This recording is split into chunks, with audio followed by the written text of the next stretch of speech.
Mi papá immigrated from La Belleza, que es Medellín, Colombia, to Miami, Florida, all with one goal, pa' echar pa'lante la familia. And with that same spirit, I started the Que Hola podcast. It's all about sharing the journey creatives from the 305 and beyond have traveled, the W's, the L's, pitfalls, and lessons, all with a focus on first and second generation Latinos, pero para todos los creatives. Entonces, parce, Que Hola contigo. Follow us on Spotify, Apple Podcasts, or anywhere else you stream your podcast. I'm your host, D Fig. Oh, also, we're on YouTube. Listo.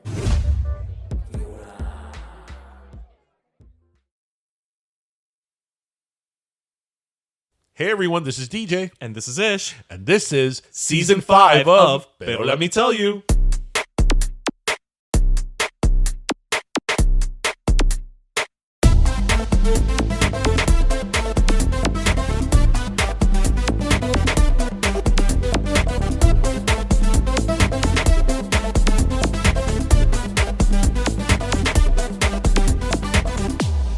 Well, disculpa, I have that song in my head now. What song? Kokomo. Oh, Aruba, Jamaica Ooh, I want to take you. to Bermuda, Bahamas. Oh, come on, pretty mama. You know what I think of when I hear that song, right? Beach Boys Full House. Of course. Is there anything else? With that note, with that tropical Stamos note, on the drums. welcome to episode 220. 220 of... Ya estamos en 220. Yes, we are, my friend. We're half of 440.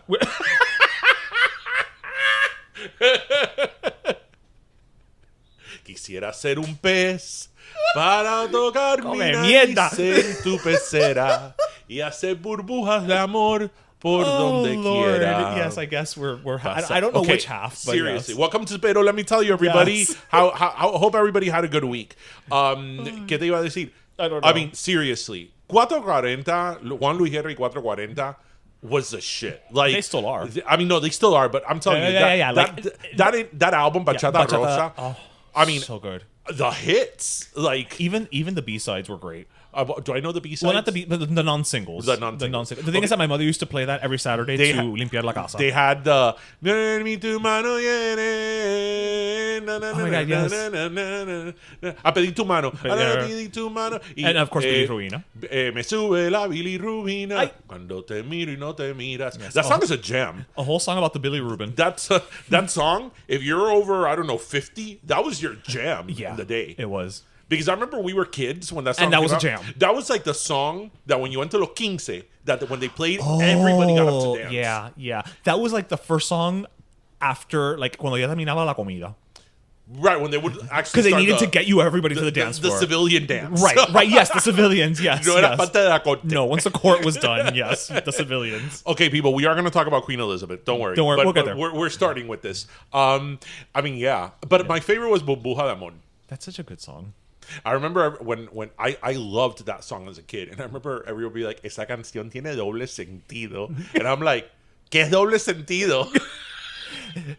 I'll tell you when you're older, Chip. But you know what, though? I mean, I don't think it really does. I don't really think it it could. does. Oh, yes, it could. So what, are you making un pe, mi nariz en tu pecera? What, are we talking about, like, penis and vagina here? Like, Well, I mean, I was thinking more about, like, cunnilingus, but... oh, see, that's not where I was going with this.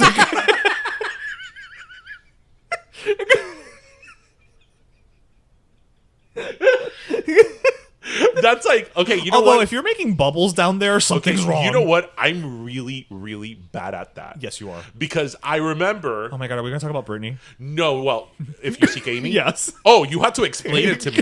I'm like, I don't get it. If you CK me. What about if you CK me?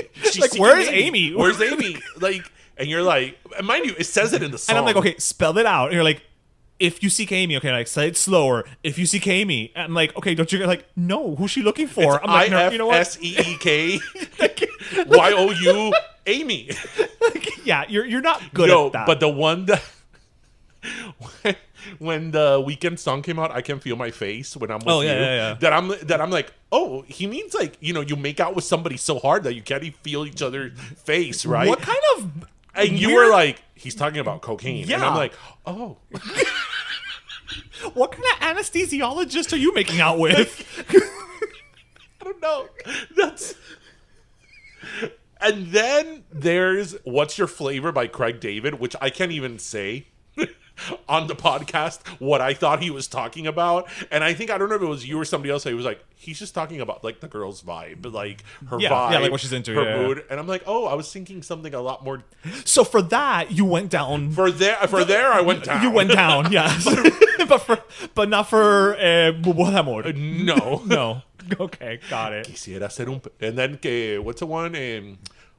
Ojalá que llueva café. No, wait. No, but that's not on that album. Café en el Campo is not on that album? No. Oh, is that on their follow-up? That is, I think it's on 2 albums later. I think that's once he left the 440. Oh, okay. Or las 5 menos 20. Yeah. You're on a roll today. Oh. This is what Luis Guerra does to me. Apparently. When Who Luis knew? Guerra's like 7 feet tall, right? I think he's actually like the guy under the Chewbacca costume. Like, it's just, he might as well be.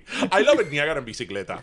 That is, again, they're just so good. Like, I he's love so that the good first at 5 minutes of episode 220 is about Juan Luis Guerra. Well, it was about to happen in I mean, 220 look, episodes. If we have to pick someone. Right. And our listeners out there, you all loved. Oh, when they Juan finish Luis Guerra when they y finish listening to 440. this, they're all gonna go on Spotify and get the playlist for sure. Like, I mean, for sure. Hey, 440 playlist brought to you by Pero Let Me Tell You. Let me tell you. Our curated playlist. Curated. You know, I've actually thought about that a couple of times.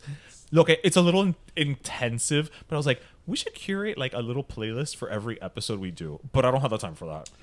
Or we could have like a general Curated, right. yeah. A general curated Of things we've playlist mentioned. of ours will include novela theme songs. For sure. It definitely has to include Se Acabó by Lucia Mende duh. from Maria Elena. Yeah, it's got to include that. Some Celia. And then, it has to include Miami Freestyle, right? Right, of course. Funky music, slick DJs. I mean, It has to include Expose. duh. Like, I mean, TKA. of course. Right. One of the Lils. Huh? Lil Susie, Lil something, right? One of the Lils, right. yeah. No, and not Little Kim. I mean, we love Little Kim. No. But that's a different Lil. Quick, que canta Little Susie. Take me in your arms. Okay. Yeah. See? And don't you let... That's such a good song. They are good songs. Such a good song. Pero bueno. This is not a playlist podcast. So I know we got stuff to talk about, but before we do, I just want to say I'm gonna do a little brag on our part. We just were advised by Alan from Beat Culture that Eater.com, Eater Miami, has made a list of all of the top trivia in Miami, and we made the list. It says Beat Culture Brewery and Kitchen. This Doral-based brewery offers trivia and taco night on the third Wednesday of every month, hosted by the duo of the popular Pero Let Me Tell You podcast. The game pairs nicely with an extensive locally crafted beer selection and comfort food with a Latin edge. And if that's not us, I don't know what is. B Culture's beer is so good that I drink it. I mean, don't drink beer. that is like the ultimate just testimonial. Yeah, and I really do like it. And I don't drink beer. Yeah, that's the ultimate testimonial. So yes, third Wednesday of every month, guys. Yeah. Trivia. Eater.com has spoken. We're slowly but surely... No, I don't want to say we are making trivia happen in Miami. You can say it. But It's our podcast. we're playing our part. Yes. Because there's a bunch of trivia other happen. places, on the list as well that are doing trivia. So you know what? You can probably do trivia every week of the month. But the third Wednesday always comes to Is Beat ours. Culture and art and see It us. belongs to us, kids. All right. And what's really fun, if you guys haven't, gone, is that, we usually our trivia, there'll be like a theme depending on the month or Right. there's something going on. We usually have bonus questions that get very competitive. Yes, what's that? But we have like regular teams now. We have like Yeah. regulars that come. And it's like, wow, you guys are Coming for amassing us. like a group of Like, people just to come to our trivia. So it's awesome. It's a good time. So Yes, it is. So this past weekend, Labor Day, went to Key West. I hadn't been to Key West in a hot minute. That's right. Tristan actually really wanted to go to Key West. Tristan's He was the whole, impetus for the like trip. life goal was to go see the 90-mile buoy Right. from in Key West, Right. 90 miles to Cuba. And then Tristan, being my son, noticed the same thing that I've always noticed when I've gone to that damn thing. I'm like, there is a point over there that's more south and sticks out more to the water. Why isn't the buoy there? For tourist reasons, I'm sure. Well, it's also a naval base. Oh, okay. Well, there's Well, that. national security. There's that, No you biggie, know, no right? biggie, right. But I always noticed that. I'm like, this is not the southernmost point. That is. Oh, I just figured it was one of those photo op situations. Well, it is. So, the flag of the Conch Republic? Yes. Key West. Right. Yes. Do you know what that means? That it I was- actually looked into it. that there's people who listen to the ocean a lot. No. That flag is right now it's kind of tongue in cheek and kind of like funny. Okay. But it's because there was actually efforts in 1982 for Key West In to 82? in 1982 secede from the Union. There was actually a movement for them to become their own like entity. Oh yeah, 82 was like el otro día. Yeah. And I was like, wait, what? I'm like, you need a passport to ir a Cayo Hueso. Oh, that somehow bridges enough traffic. Yes. That is the learn part of the day, everyone. I did not know that. Yes. So that flag didn't exist before 82? No. It was created in 1982. Really? Yes. I thought this was just And a thing. now again it became very tongue in cheek and like a Right. parody It's and all the that. But magnet, there was right. a real Movement. in 1982, and there were actually like protests and like riots in 1982. I mean, it's not like it was like tens of thousands of people, Because it's Key West. right? But there was a small movement for Key West to secede. Wow. I mean, can you imagine that? That would be hilarious. It would be kind of funny. It'd be great because it's like the Last Chance Saloon would take a whole other meaning. It really would. But then my question would be like, okay, it was only Key West though. It wasn't the Keys. Well, right, the 7 Mile Bridge. But it's so like, oh, these are the Keys. They're American, but now we're in Key West. So are They're Conkian. So are you Key Western? No, it's the Conch Republic. The Conch Republic. So they're I'm a- conchs. I'm a conch. I'm a conch. A conch. That's such a funny word. A ¿Tú sabes lo conch. que te digan que tú eres un caracol? Soy un caracol. Somos caracoles. Ellos son caracoles. Están caracoleando. Can you imagine trying to cross that border? I've been to Key West. A lot of drinking happens in Key West. It'd probably be kind of easy. Yeah. It would. It wouldn't be would. the hardest border to It cross. would. So I always find this really interesting because we were talking about it before we started recording. Like, I feel that the Keys is such a like an exotic thing to like people that aren't from here. To anyone above the Tri-County area? Right, like my cousin's boyfriend he's French. He is from France. Right. And when he regularly started coming to Miami, like the thing on the top of his list was to go to the Keys. Really? Because he had seen it, he had Oh, okay, seen it. right. That's a thing you hear about. And Yeah, I guess. think about being in like continental Europe and where it's cold and not that it's cold all the time in France, but everybody's very white and European and Yes. and There's lots of scarves. yes, lots of scarves and Right. And history and here you have these pictures of these little tropical islands where Todo everything mundo is chancleta blue and yeah. chancleta on the sand, and it's an archipelago, True. like in terms of like landmarks and land formations, it is something very unique. Right. It seems very exotic when you're a foreigner, right? And True. and it's one of those things that obviously because we have it in our backyard, we kind of take it for granted. Yeah, como todo. Yeah. But I could see that it's like, okay, I could see how this for somebody who's like European and like such a different Right. comes from such a different country with such a different landscape. This is alluring. Right. Right. I mean, maybe if you're from like a coastal country or Maybe like if you're from like Mykonos, maybe or you like don't care. Australia, Right. that live by the beach. It's like, oh, whatever, a bunch of Right, little right. islands. But if you're from, again, like internal, like landlocked continental Europe, it's like, ooh, like, Yeah, the Minotaur of Crete wouldn't care. not that France is landlocked, people. I know that France is not landlocked. I've been to the French Riviera. Yeah, because I could just imagine the DM. France is not landlocked. No, our Pero Primos are not those people. Well, but we have some our pero primos are amazing, but That's we right. have pero stragglers. We have Pero Trolls. We have pero trolls. Pero trolls. Yes. And as you and I say, the fact that we've Have amassed trolls. trolls is great. Great. We made it. Listen, engagement counts whether you love us or hate us. Yes, we made it. So, yes, the Conch Republic. I did not know that. Yeah. I A did few not things know we've already learned today. Mira para allá. Yeah. So, So, well, before we get into Queen Elizabeth, because I feel like we keep leaving the we queen keep. for last. I know, but you know what? Because she deserves, Yes. to be the final thing. But just because you mentioned the Keys, and I figure it's a good pivot. So you know how there have been a lot of people coming down from the north to move to Miami. So there was recently an article on therealdeal.com, which is a New York-based it's the New York Real Estate News is what it's called. And the headline reads, Miami'd out. These New Yorkers have had enough of South Florida. Good. So what I found interesting was, they were talking about how there were a lot of people who, saying Florida wasn't what we thought it was going to be. Then there are other people who were just saying, look, it's too conservative for me. We move back. So, okay, you know what? These are all like fair enough. Florida, where are they living? Well, that's what I'm getting. These are all fair because these are people who were living all across Florida, not necessarily just in Miami. But there We're were living in like Winter Park. actually, I think there was somebody who was. Oh. Like for instance, somebody said, I got what I needed from Florida. I felt like I was on one vacation for 18 months. But then there are other quotes that this is why I wanted. Oh, actually, not. Where was it? You said Winter Park. no. Even. I'm in Space Coast. Moved here from Brooklyn. Not feeling Florida at all.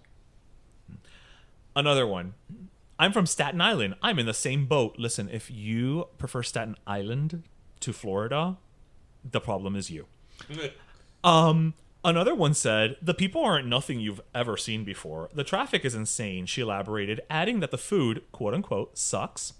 The weather's too hot, and quote-unquote, there's nothing to do, especially if you have family. Then... Ay, me está subiendo la presión. I know, this is why I waited on it.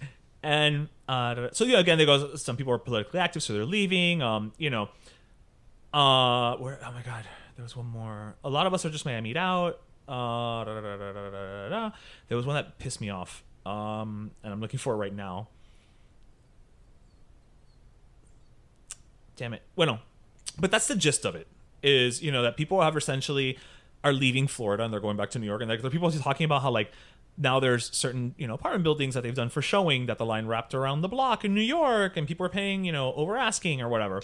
So my question to these people was like, listen, I'm the first one to love New York. Okay, as you know, I love New York, one of my favorite cities in the world. Other cities always make me mad. I mean, and some of them make me feel like a dork. But what I will say is...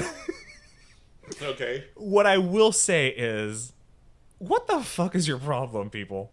Yeah, I'll tell you what their problem is. To come here and be like, there's nothing to do. Those the food's people- horrible. those people- It's like, we get it. Your pizza's better. Those people came to Miami with the assumption that they were going to change Miami. that not only are they It's going what to we were change talking Miami, about. that Miami is South Beach. Right. This is Miami. Brickell. Or even Brickell. This Yeah. is Miami. So when they start going to places where they speak predominantly Spanish, right? Or they're not catering to tourists. Or right. And they start bumping into Marta, Mirta. Actual locals. Yes, who aren't playing those shenanigans. Right. And aren't playing those games, right? Right. And a lot of these people are more affluent. Right. So they have an and expectation. they also probably don't realize that the majority of Miami's population is working class. Yeah. Because, Right. again, when you think Brickell's Miami... Right. And, as far as the temp weather, like, are you under a rock? I mean, that is just, not only is it what we're known for the fact that we have one season, it rains and it's humid. Yeah. Take it or leave it. That's it. It just Right. depends how much rain. And then there's like January and February where it's like, it's that 1 week we wear boots. yeah, even though it's like 55. But we have the boots. Right? We have to wear them. So that's just infuriating. I mean, obviously, I'm not even going to bother commenting on the food comment because that's just ignorant. But that's what happens, and not realizing that Miami.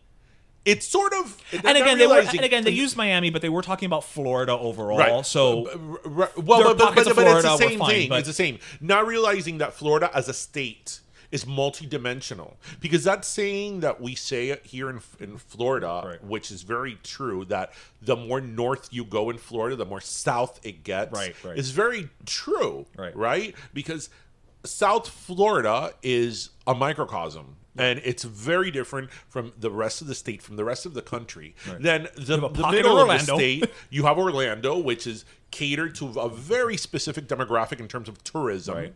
Right? And then, in the north, you have like things Tampa. like Destin and all that, which they call the Redneck Riviera. And I don't mean that as an insult, because No, it's just a but word, a it's phrase, a right. very, very different. Right. So did you think Florida was a monolith? I mean, really? right.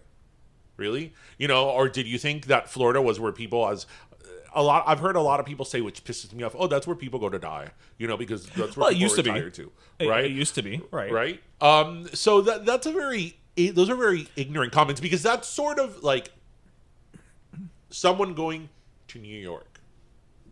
Let's not even talk about the state. Let's talk about the city of New York. Let's keep it to what they're... And thinking that all of New York is Manhattan. Right? Right. Because the Bronx is very different than Manhattan. Queens Brooklyn, is very different. Queens, Staten Island is very different. Manhattan is Manhattan. Manhattan is what you think New York is. Right? It's the equivalent of saying Miami and you immediately think South Beach. Right. Yeah. But if you're living in Queens, you're still living in New York City. So you are living in New York. But it's not Midtown. But it's not, you're not going to go have lunch in Central Park, Right. It takes a minute, yeah. Right? So it's like saying that all New York is Manhattan, right? Or in this case, the whole state. And it also comes, I think, down to like that thing. I don't know if it's happened to you. It's happened to me a couple of times because of just what I do for work, right? Like in the marketing. A lot of times you'll meet people and they'll be like, oh, so where are you from? I'm like, no, I'm from Miami. They're like, oh my God, really? I haven't met anybody who's from here. And I'm like, well, have you crossed, Flagler y La Ocho? Well, I mean...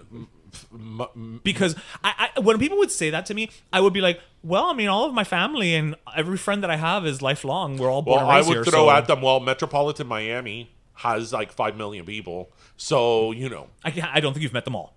Yeah, you need to cross your block. Right. Because... But like when people say things like that, to me, like my initial... The switch goes off in my head. It's like, oh, you've never left Brickell. Right. You've never left South Beach. You don't even know what Kendall is. You think it's a girl's name. Right. You think Kendall here in Miami was named after Kendall Jenner. Right. You think when people here say Westchester, they're talking about New York. Right. No, darling. No. It's that mentality. But I think also that comes with a sense of entitlement. A lot of these people, and it's not even that they're younger, but they're probably a little bit more affluent. They're in tech, and there's a certain attitude and kind of like bravado to that. Like, oh yeah, I'm a boss, and like I think Darwin mentioned it when we were on Que Vola, where he's like, yeah, they think they're going to come here and they're going to turn Miami into New York, San Francisco. What they're going to mold it into what they want it to be, and we're like, no, we're good, thanks. Yeah. So, que pesado. I know, but I when I saw that, I was like, well, there's a topic, and also I knew it would get your goat. So, and you didn't even find the comment that made you upset. So no. So yeah, see, I'm always looking out for things that will make for good content. Well, yeah, I wouldn't expect Lástima fuera. Huh? Lástima fuera that I'm like showing up. And with, by the way, guys, stupid content. Now that Ishmael said. Darwin, if you haven't had a chance, check out our interview and our conversation more, really. Yeah, our chat. Yeah. Our chat with Darwin from Fresh or Fresh from the Que Vola podcast. Yep. I think especially, Darwin is... We freaking love Darwin. Darwin's one of my favorite people. But Darwin is very Miami-centric, and he's really the epitome of Miami. And which reminds me, I still have not checked out his music. No, it's funny that we hung out with him all that time and he didn't mention it. He didn't mention it. He's like, freaking starting like a duo, and you buried the lead, Darwin. Yeah. But please check out Darwin's podcast, Que Vola podcast. It's Fresh or Fresh presents Que Vola podcast, and as he says, he interviews movers and shakers in Miami, and yet he let us on. And yes, for two times. 2 times. So, bueno. Here we go. Let's get to what we are. We in an elevator? We are. Mira. Here we go. All right.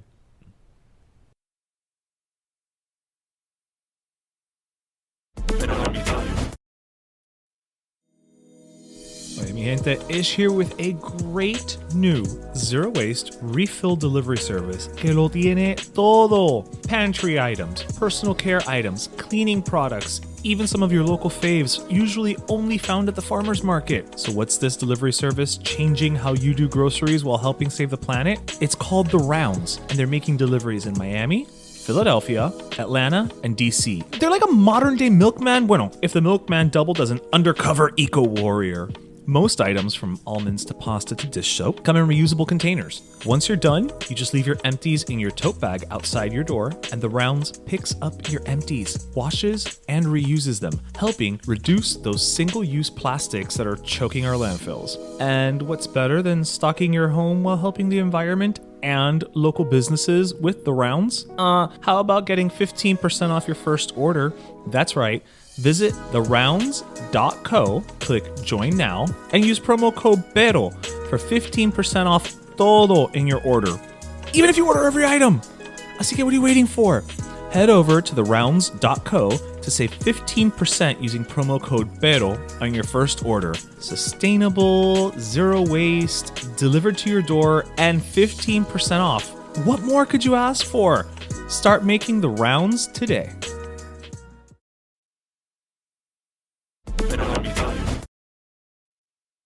Okay, this is what I think is really interesting.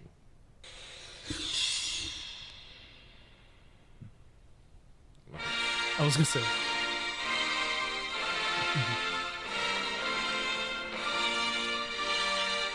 Is that My Country 'Tis of Thee? No, that is God Save the King. Now King. King, right. Queen. But yes, but it has the same melody. This is a British national anthem.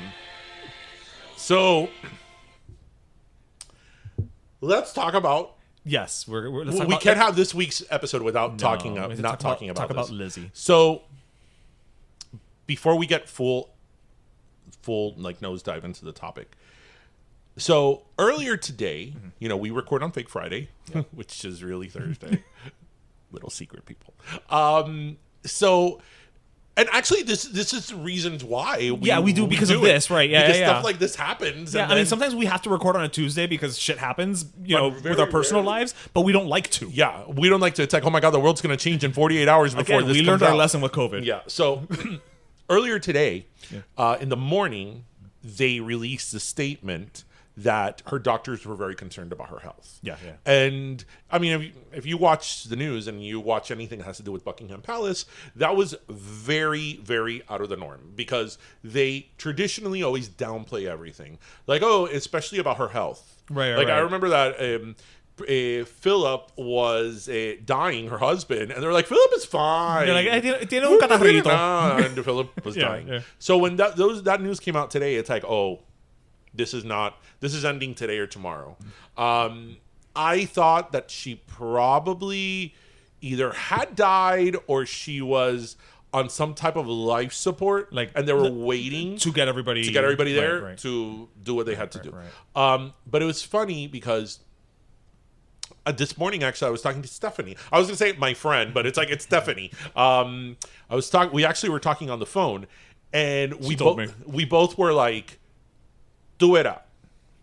When they say that she dies, when they finally say she died, there's going to be a war on Twitter. The people that are like, God save the Queen, right. makes you rest in peace, thank you for your years of service, and the anti-colonial imperialism makes you burn in hell people, and then they're going to fight, and it's going to be a Twitter, Twitter on what Twitter is. I know she died today, but do we know where Morrissey was? Oh... Okay, so it's just talking about Morrissey, the singer, people. So Morrissey, are we sure he wasn't near the he's palace? He's like the OG Queen hater. Yeah. Like, we got to give him credit. But it's so funny because we were talking about that, and that's exactly. Of course it is. What happened. Of course it is. Nowadays, that's what happens. Exactly what happened. So it's like, but that's just commonplace nowadays. It's like all these people that they think they're so savvy with their hot takes on Twitter. It's like, this is like, you think you're unpredictable. Your hot take is 60 years old. Your unpredictability is predictable. But they're not unpredictable because they're just regurgitating shit that, again, to bring back Morrissey, has been saying for the last 50 years. Right. So Queen Elizabeth died today. She was 96 years old. She reigned for 70 years and 242 days, I want to say. Oh, wow. Right under the wire. Yes. And, this really is the end of an era. It is. It is, because this is all that... Not we, the world has known for 70 the years. royal we, literally. For 70 years. So, this I feel there's multi-layers to this conversation. Let's talk about first the American stand of it. Why do you think that Americans are so, more than any other country, more than probably countries of the Commonwealth, why Americans are so fascinated, so interested in the monarchy? I don't really have an answer, but I think that in a very weird way, I will liken it to them almost being the proto-reality TV family. Okay. They always live their life in public because they're also shrouded in secrecy, to a degree. There's always that era of speculation of, it's these people who are so rich. I mean, there are kings and queens and princes and countesses, and yet we don't really know what goes on behind closed doors, right? But every now and then somebody comes out with, one little article, or an ex, employee, or, Princess Di came out and said. So, there's always that peek behind the curtain, which I think, generally speaking, people are fascinated with. But I think it's that whole thing of, I think the heritage.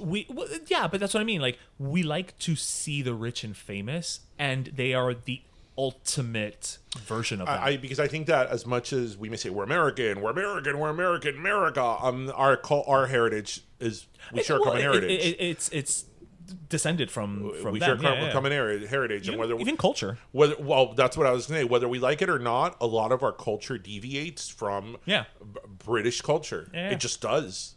Except the comedy, because their comedy is far superior than ours. This is true, but sometimes things get diluted. As the gene pool goes. Because they get camp. I think just being British, you're born with a camp factor. They are. And Americans don't get camp. No, well, Americans go camping.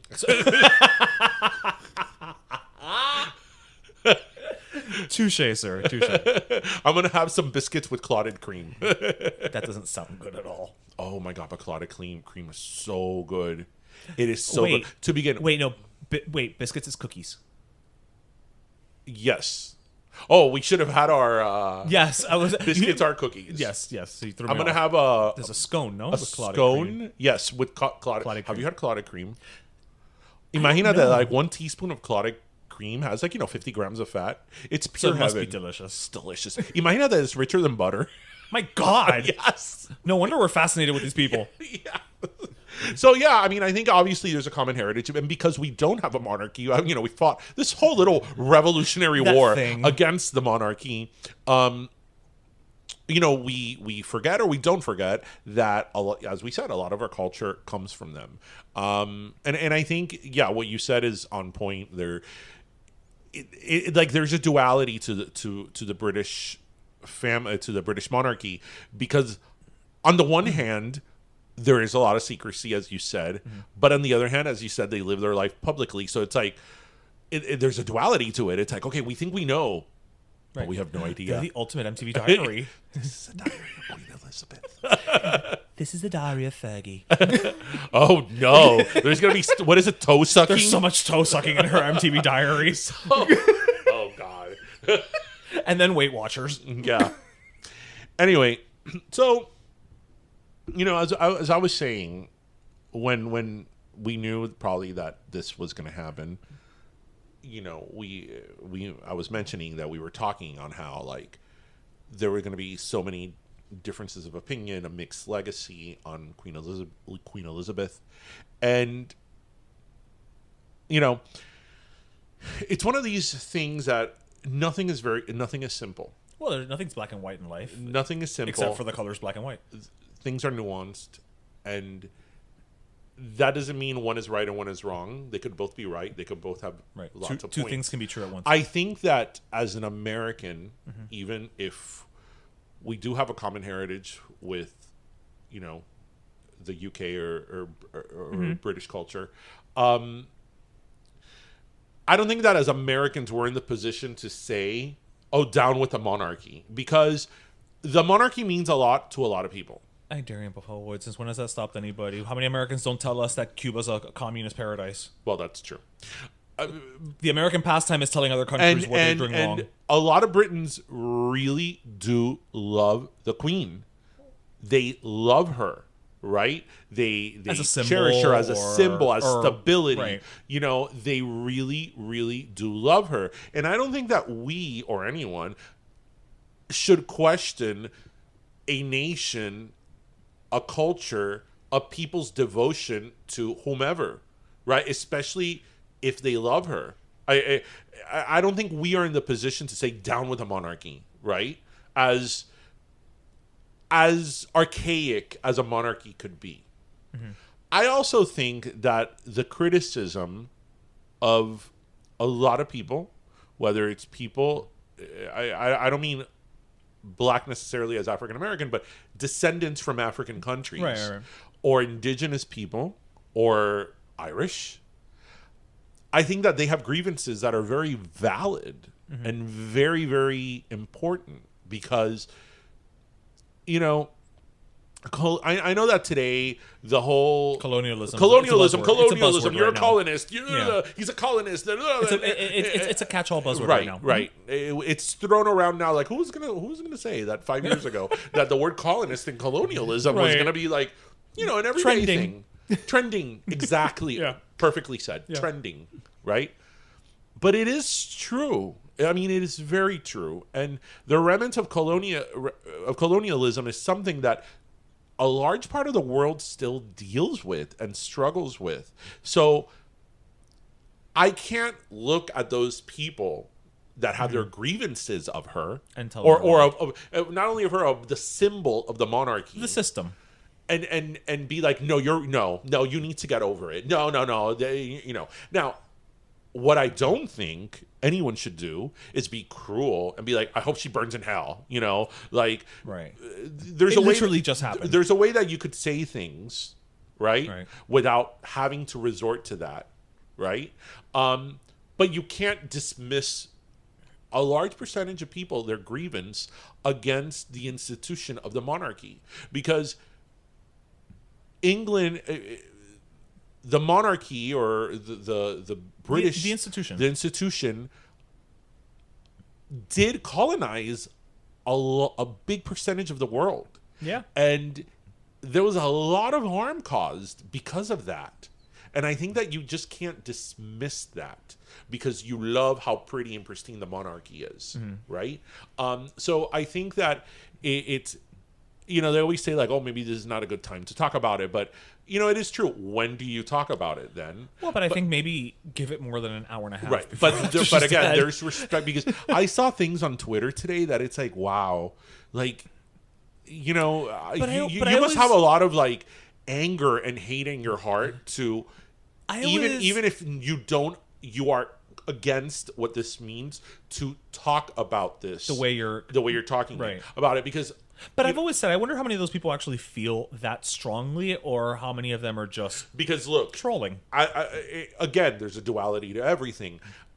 As much as those grievances are very true and very real and very valid, right? She also did a lot to continue the efforts of decolonizing, right? Because England went from an empire, the British Empire. When she became queen, it was kind of in a transition period. Okay. But she really spearheaded that, and she was very much part of that, of decolonizing the British Empire. Okay. Right, and pretty much getting rid of the British Empire. That's why all these, like for example, African countries are under 60 years old. Oh, a bunch of these countries, because these countries were decolonized. Recently, right? Or in the last 50 years, 60 years, they were decolonized, and then they became the Republic of this and the Republic of that, and blah blah. Because they were decolonized, and you know, also India. Let's not forget India. That's true. India was a British colony. You know, that's what Gandhi. Yeah. That's what that whole thing was about. Yeah. That whole hunger strike thing. Yes, that's what that was about. So, you know, it's a very complex legacy. I do believe that she is going to go down in history as a very loved, rightfully so, loved figure. I think that she was very very devoted to service. I mean, she said it when she was 21 years old. She did this. Have you seen it? She did this televised, I believe. I don't know if it was televised, but it's definitely recorded. It's on video, where she said that, actually, mentira. She was doing a radio. She was doing her radio messages, but it would happen to be recorded, video-wise. Video. And she said that, she's like, I'm 21 years old, and whether I live a long life or a short life, I'm going to be committed to service. And she did, and she really believed in the duty of the monarchy to the people and to service. So I think that as a figurehead, she probably did the best she could with the legacy the monarchy had up to that point into modernizing the monarchy. That's what I was going to say, because I think a big thing with her is, the only thing we know about her, I think, to this extent, really is she never gave an interview. Por eso is based on the crown. I mean, let's be honest. What we know about the queen is based on the crown in her personal life, right? And that's fictionalized. But I feel like she, was raised in that, like, you have a duty to the crown, whatever that means. And to your point, she never gave an interview. She would do her speeches, but there was never an interview. We never got a peek behind the curtain. And I think that is a big part of why people feel so strongly about her with the negative, right? Because you never saw her, as was usually the case with the royalty. You just didn't explain yourself, right? They never saw her have to come out and say, like, but this is why I think this is good. This is why I feel this way. This is why I changed this and not that. To go with what you're saying. Which is a very modern way to approach things. To go with what you're saying. saying. To get on Twitter, and give their... She got a lot of heat, and I remember this. Like if it was yesterday. And it was actually 25 years ago this week that Diana died. Oh, that's right. And I remember that she got a ton of shit because after Diana died, she did not release a statement. Well, that's what the Queen is about. It wasn't until like 5 or 6 days later at Diana's funeral that she made a statement. And even then, and her whole thing was like, we grieve in private. Right. And it's like, okay, but this was a very tragic and this is out of the norm, special circumstance. Right. From a very, very beloved figure, you need to say something, right? So, but I do think that despite the legacy of colonialism, of Britain's, invasion, if you will, if you want to talk about a lot of countries, it's like 50% of Africa. Yeah. India, other places, the treatment of indigenous people. I think she did the best she could with that legacy. And I think that she tried to modernize it, humanize it, and really it be about service. And I think she should be applauded for that. I think that most importantly, which is something that in this day and age across the board, I feel that we lack in character, and that's class. Yeah. I think we're living in a very unclassy time. Yeah. And there's nothing like finding somebody nowadays that's a classy person is like refreshing. Yeah. Right? It's like, oh my God, you got class. Like you and you could be dirt ass poor and have class a lot of and class dignity. Yeah. And dignity. And I think she was always a very classy person, very dignified. And I think that she, rightfully so, deserves the place in history that she will have, that she does have. But again, with that said... Well, again, two things can be true at once. With that said, the resentment, the cries, the anger of a good percentage of people that are victims of British colonialism, right? Those voices are very important. Now, again, I don't think that even if you are of that point of view... that is not the way that I would convey that message of going on social media and saying, I hope you burn in hell, bitch. That's not I don't think that's the way you do that. I also wonder how many of those people who are saying that sentiment are actual people who have been affected by the colonialism, as you've stated? I mean, look, whether they have or they haven't, right? No, because I feel like a lot of the people who do that are just attention seekers. But then you see stuff on online, like, you know, I was reading some comments today, and like, you know, like kids that are like 22, 21. Oh, she owned slaves. I'm like, oh my god, like, No, she didn't. Slavery was like outlawed in like England, like Before us. or it's been a while, you know, like, but that's the narrative that people then, you know, to build to further demonize something and to like Right. add to a narrative that they feel that is not accurate, right? But again, there's a duality to it, as there is everything, and those people's cry on that and those people's resentment is very valid, and you can't be like, shh, you know, shh. No, because it is, because then it's different, but it's the same. You know, when somebody comes and tells us, oh, but, you know, look at the things that the communist regime did Everybody for can literacy in Cuba and the free healthcare and all that, and yeah, they have food rations, but look, and it's like, but wait, what? You know, like, They can read, they just can't read whatever they want. right? It's like, pero de que tú hablas. I know it's a different situation, Right. but I say that more as an example of, like, with the Cuba matter, there's a lot of people that think that communism was the best thing that happened to Cuba.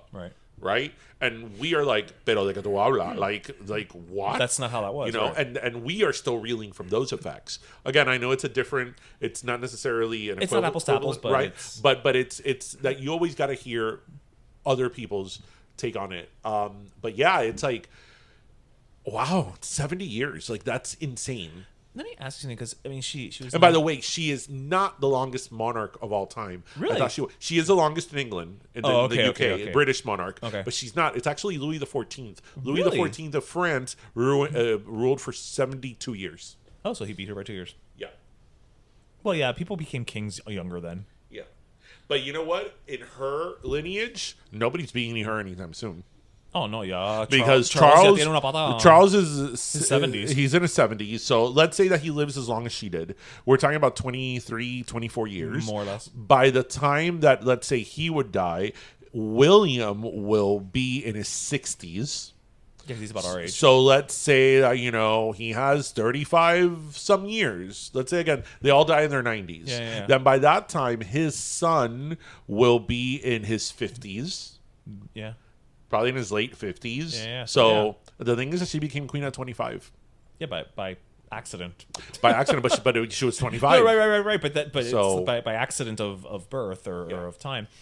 I just want to, because I'm thinking of something now, and you know, again, it's always easy to apply modern sensibilities in hindsight to either usually used to demonize someone.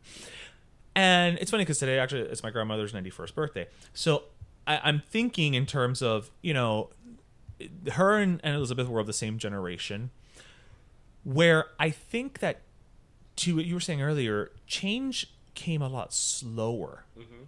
Change was much more gradual in for that generation, as opposed to us now, where we don't always see change happen quickly, but it sure is called out a hell of a lot quicker, Right. and it has more traction. And so, do you think that that's something that her reign should be viewed through that prism, which is, you know, when people come out and say, "Oh, but she didn't do this," it's like, yeah, but the times were different. Because I think a lot of times people forget to, again, you can't judge something by 2022 standards that happened 100 years ago. I think that Right is right, wrong is under wrong, her reign, which but- was 70 years, I mean, that's generations. I think that the evolution of England, specifically of the UK, whether it's decolonization, whether it's, you know, you go to London, for example, and you see de todos color ahí, you know. Yeah. It's very multicultural. Much more even multicultural than, like, even New York City or the United States. I can't pretend to be an expert in British, you know, history particularly culturally. Right. But I while I don't know exactly how much of that was her doing, she certainly didn't stop it. She Right. certainly was along for that ride. Right. Right? Which, you know, you can make a parallel right now to the United States and look how many people in very high positions of government are trying Doing to everything they can. to curtail the advancement of certain people. Right. Now and always. Always, yeah. right? Pero bueno, but so she certainly, I think, was keen enough, right, Mm-hmm. to move with the times. Because she definitely was At whatever pace she that definitely was. in an institution that she could have stayed right there where it was 70 years Yeah, ago. this is not how we do things. Right. And that's This it. is not how we do things. You know, Right. her coronation was televised. Yes. It was Right? the first one, right? Yes, and the wedding, that was like a big deal at that time, and that had never been done before. And eventually, her you know, she has a Christmas message every Yes, year. every That I forget the year that the first one came out, but Is that something that she started? Or was I that don't always- know. I think she didn't start it, but it was on the radio. Right, But then eventually it went to the telly. Yes. She definitely pioneered, you know, went on with technology, and she could have very easily sat on the laurels of the monarchy and been like, I'm the queen and I don't care, and I release a letter and it gets published in the newspaper and call it a day. Call it a day. Right. And she went with the evolution. She didn't stop it. And I think I'm glad you brought that up, because I think that is something that you can credit her to as well. Because again, we see it here and in other parts of the world. People But in we speak to this government, because this is what we- people in government that do everything in their power Right. to stop other people, the advancement of other people. Right. And she didn't do that. Or if I don't know of Right. her doing that. Maybe she did. Maybe there's things Yeah, that maybe are we don't know. Or maybe there's decisions that she made that at the time she made them, and in hindsight it's like, okay, maybe that Right, wasn't the right, best right. decision for you. Right. But she certainly didn't stop the evolution, the natural social evolution, At least of outwardly. that. And you know, I think that those things are important in that, because, you know, and another thing, I think people don't realize that for most of her reign, the monarchy didn't have much power. That's true. She's been a figurehead. She's a symbol and a Yeah, figurehead. yeah. Do you know what they say about the monarchy now? One of the reasons why England keeps having a monarchy? Because of tourism. Oh, that The makes amount sense. of money that it brings in that tourism. makes total sense. Specifically of Americans. Yeah. Yeah. So That's I didn't think about it, but it makes absolute Yeah. sense. Yeah. just think about the entertainment. Okay, The gift shop at Buckingham Palace. I mean, how many movies or miniseries of Diana can we get? And they're still here. There was even a musical. They're still here. Right. I mean, I'm totally down for it. But you know, it's funny that earlier today I was showing Tristan stuff, and you've seen in my bookshelf, I have like a bunch of books on the British monarchy. Yeah. You're a total Anglophile. And he's like, why do you have so much of that? I'm like, Niño, I've been all about the monarchia. like you don't Since I have reason. You don't because I think, for better or for worse, I think the monarchy as a whole, I find it fascinating. Well, there is fascination. Even yeah. when it was awful, like absolutely awful. But it's historical. I mean, it's not like It's history, yeah. it is history. So there is value in knowing that. There is significant value in knowing what the monarchy did, because you can't have these conversations. You can't talk about colonialism and the effects of colonialism if you don't understand the monarchy and Right. its historical context. Right. So you know what's really interesting now? I mean, we hadn't thought about this because, you know, 70 years. Yeah. But now they have to change their national anthem to "God Save the King." They just changed the word. It's, Right. It's not a new song. Right, but okay, it's not, okay. Because I know that the British national anthem is "God Save the Queen," and yes, it is the same music and melody as "My country Country 'tis a- is a free land of liberty." Common heritage. So now they also have to change the currency in all the countries that have the Commonwealth Oh, she. to include King Charles. Okay, but And the it's ones Charles with, III, by the way. the ones with her are still valid. It's still valid currency. They just have to update I it. mean, I imagine No. they're probably going to release a new currency. Again, I've just never stopped to think about this. Like, include like Canada, oh wow, because remember when you go to Canada, yeah, she is on the Canadian dollar yeah. because it's a Commonwealth. I don't want money with Charles on it. Yeah, and they have to change the stamps. Do you think they'll make the bills bigger for his ears? They have to change the stamps, and like today I was reading like a bunch of things they have to change now. Camilla is Queen consort. queen consort. Thank you. I'm like, that sounds like such a nice way of saying whore. No, that's always been the title. Was he the king consort? Oh Philip. no, Prince. That's what. Right. Right. No, But he no. was royalty. No, but that's not why. The reason is a king is a more powerful position than a queen. Right. So, because the bloodline is through Elizabeth, he can't have the title of king. Because then even the king consort cancels itself out. Because it would the title of king would be higher than the title of queen. Right. Right? If you have a king or a queen. Because the bloodline ran through her. But in the case of Charles, the bloodline runs through him. Right. So there could be a queen consort. That's like, for example, her mother was called the queen. In our time, they called her the queen mother. But she was the queen. Right. And her father was the king. Her father was the king, but the bloodline came through her father. Right. But what I mean is, like, Camilla's not queen. She is queen. She's queen consort. They are going to call her the queen.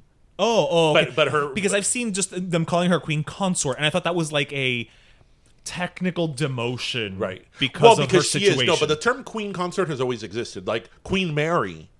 Queen Mary of Teck, right? Which is the queen that the ship is named out of. Queen Mary of Teck, which is her grandmother, was the queen consort. Because I had never heard Queen that. Mary's husband was Edward. Was Edward? Sure. Yes. So that's her grandfather. The bloodline ran through him. So he is king. She gets the title of queen, but she's queen consort.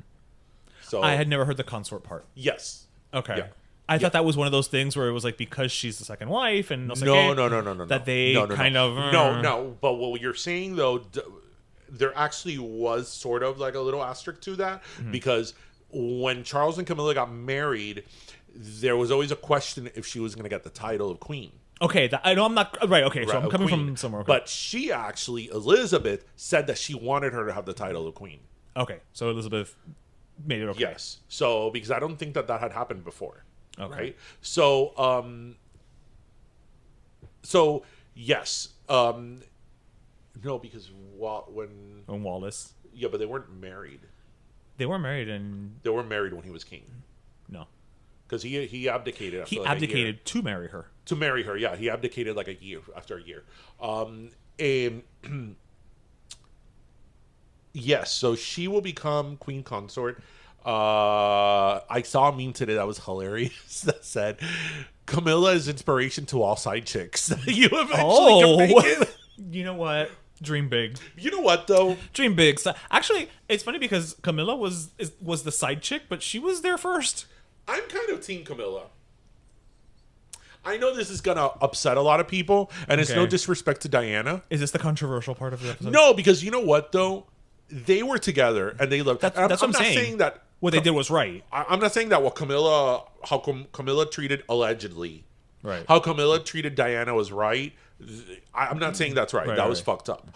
But They had a relationship. They had a relationship. They broke up. They broke them up because he had to marry somebody who would be the Queen of England. See, he had to marry for society. Right. Be the Queen of England. They didn't want to get married. Diana and Charles didn't want to get married. No, that's very well known.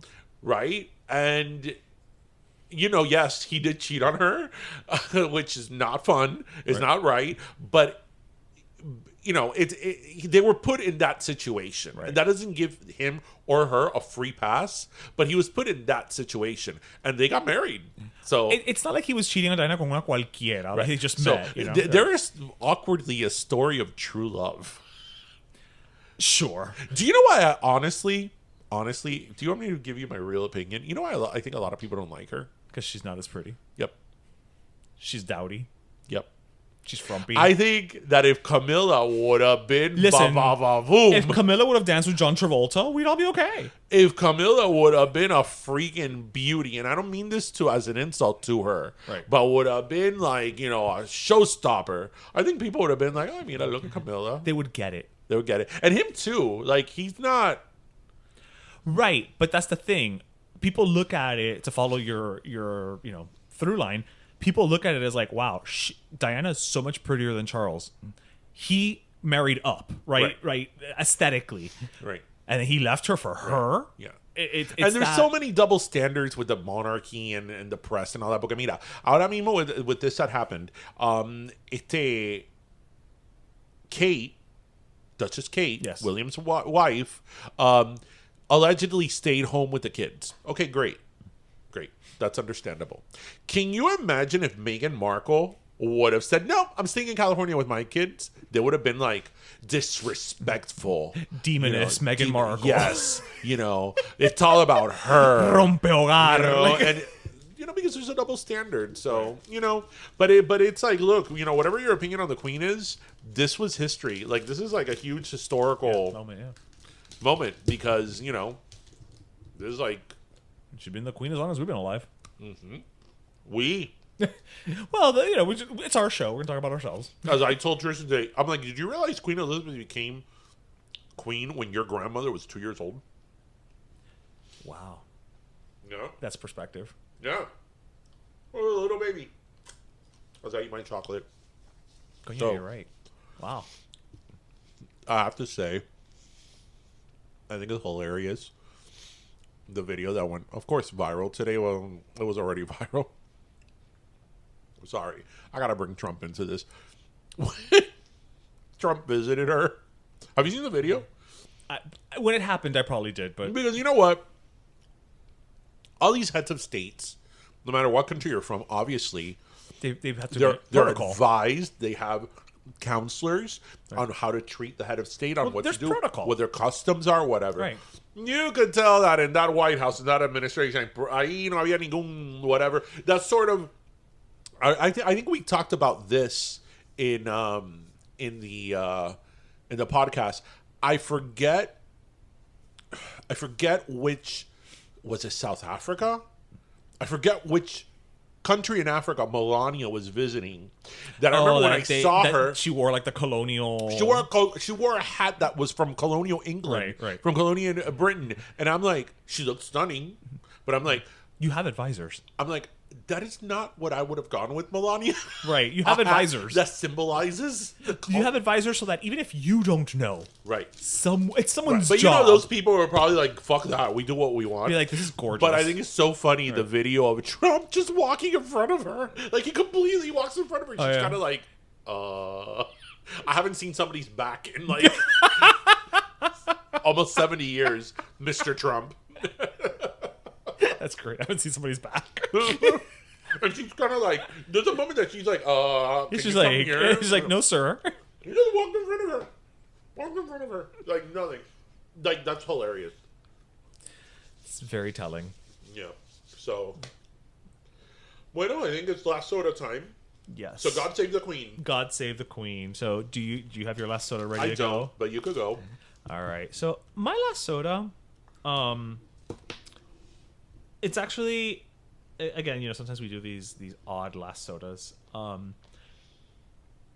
I've been having a pretty kind of like just crappy week. Just work has just been like driving me nuts this week. Again, as we say, champagne problems, right? Where it's like, oh no, my job is not great for a week. Whatever. But many times what it takes is somebody else just kind of saying something and reaching out to you or us in this case to really kind of make it kind of ground you and I don't know, just kind of give you like a little bit of a good feeling and a good vibe. And that came in the form of a DM that we got. I think it was this week, and I don't want to use her name just because I don't know if she'd be cool with that, but I do want to read her DM that she sent us, just because it kind of changed my mood, and so I thank her for that. It kind of put little things into perspective for me. So her DM says, "Hi guys, I've recently found your podcast, and I wanted to say thank you. Thank you for keeping the Cuban-American connection alive. I cannot tell you how much it has helped me get through the loss of my little brother. Reycito died February 1st.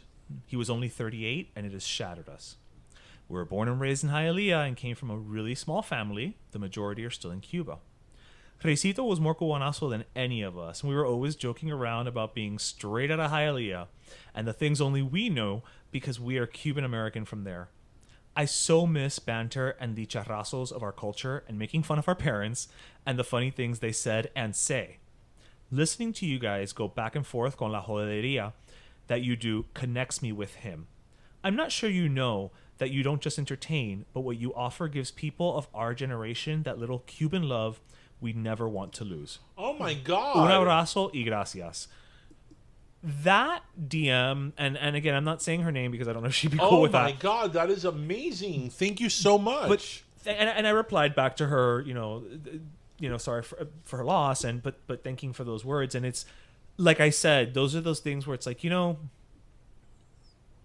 I am just being like, work is annoying, and there's people out there who are going through just much more serious things and yet still have the time to remind us of what we, without knowing it or thinking about it, put out into the world. So it really put things in perspective for me, and it really, in a weird way, I don't want to say brightened my day because that's the wrong choice of words, but it did feel like a hug. And so thank you for sending us that DM. It really moved me.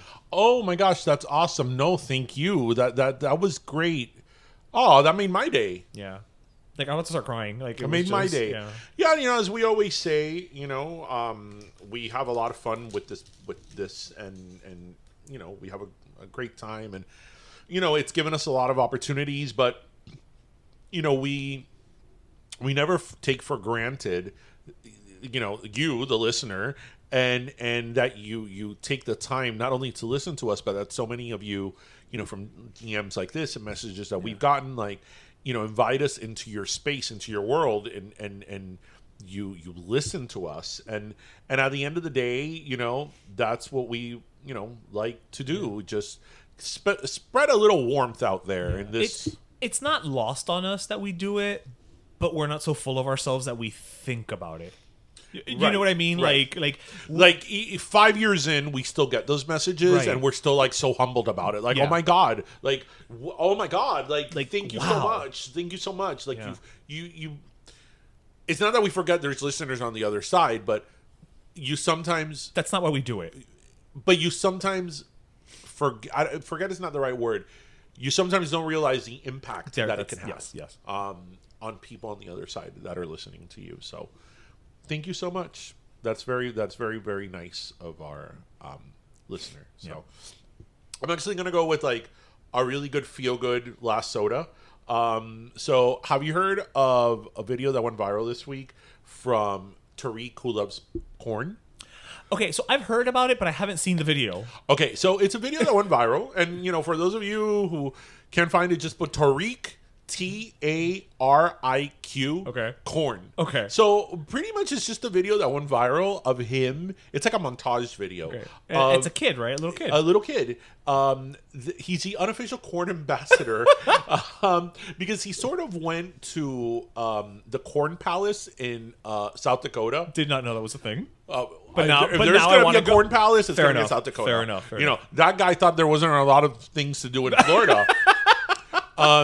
And he was just obsessed with corn, and it's like all these videos and pictures of him. Like, he took a picture with the corn man and eating corn and running through a field of corn, and like, it's all about corn. But he's just so happy about it. I mean, I like corn as much as the next person, especially if it's elote. But you don't love it as much as Tariq. But Tariq takes it to another level. So he definitely deserves to be the official corn ambassador. No, actually, it's Cornbassador. Oh, Cornbassador. I love a portmanteau. And check out his video. Again, just put TARIQ corn and something's going to pop up. It's just really feel good. And I love when stories like this pop up in the news and social media because it's just, it's feel good stories. And then sometimes we are so boggled by what's wrong in the world and, everything going on that we forget that there's wonderful and amazing things going on every day. In around the world, in around you, and it probably outnumbers the bad if you really stop and think about it. It probably does, even though the bad is bad, very bad. But it's amazing things still happen. So, our listener Tariq, they get sodas. Yes. So, yeah. Well, Tariq needs soda to wash on the corn. Yes, he does. It's only fair. Yes, he does. Yeah. Like corn is so. As a kid, you love corn, like in all forms. My problem with a certain corn, the corn at the fair, the roasted corn, the corn on the cob, the corn on the cob, the roasted corn, selling the carnival and fairs. I think it tastes great, especially with butter. So good. But I have this really big aversion of walking around, especially a crowded place with handheld food, like handheld food. I can't. You'll never do the turkey leg. I know that. Oh my God. I know that. That is too much protein to be walking around with like that. Hell no. Hell no. Tenés esa pata de pavo ahí. You have to eat it with both hands. And then with the corn, like it's a disaster walking around with that corn and then my fingers get buttery and then my beard, like I start getting butter down my beard and it's like, no. And then I get the butter on my shirt and then, if it's a good shirt, then I end up with like a grease stain. Una mancha, No. Okay. No, never mind. Okay, you've made your case. I made my case. No. You've made your case. So, no. The thing with the turkey leg, the turkey leg in Disney World, they sell it in Frontierland. They especially sell it in that part of Frontierland in the Magic Kingdom that has like no trees. That's like very wide open. Que ahí hay tremendo calor. ¿Tú sabes lo que es estar caminando con el calor? And the sun with that big piece of meat, una pata de pavo en la. It's gross, man. Like no way. And then in the fair, it's filled with people. There's people around you. You're walking around with that big chunk of meat. Like, I mean, at least with us at the fair, we all share the turkey leg. So just we eat it quicker. Leave me with like things that are like bite-sized. Chicharrones, bite-sized popcorn. Or if you need utensils, you could. And ice cream. That ice cream is the one handheld walking thing you will do, for sure. Well, if it's at the fair, it's ice cream of the future to begin with. True. Right. No, but you also do the ice cream that's not cold. Oh, right. Yeah. But that's quick and simple. Like right. But that's what I mean. Like that's the. That'll take you like 2 or 3 minutes. Those are your exceptions. Especially me, that I don't lick ice cream. I bite it. Oh, I don't understand. Yo no puedo. People watching me eat ice cream, especially like an ice cream cone, a soft serve, it's hilarious because when people first notice it, they're a little like taken aback by it. Because I bite into ice cream like biting like into, no, like biting into a burger, like biting into a piece of meat. Like I'm like, I can't. Ay, eso de pasarle la lengua, no, I can't. No, that's how you get to see, saborearlo. Anyway, bueno. Tú no disfrutas el helado. We hope everybody listened, laughed, and learned.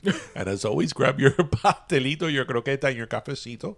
And thank you for joining us, everybody. That was episode 220. Yes, it was. Have a great weekend, everybody. Take care, everybody. Bye-bye. Bye. Pero Let Me Tell You is co-hosted by Darian Borges and Ismaeliano, produced by Ismaeliano, and our theme, Pero Let Me Tell You Freestyle, is composed by Michael Angelo Lomlaplex, the official gay guy. And don't forget to subscribe and leave us a review on iTunes.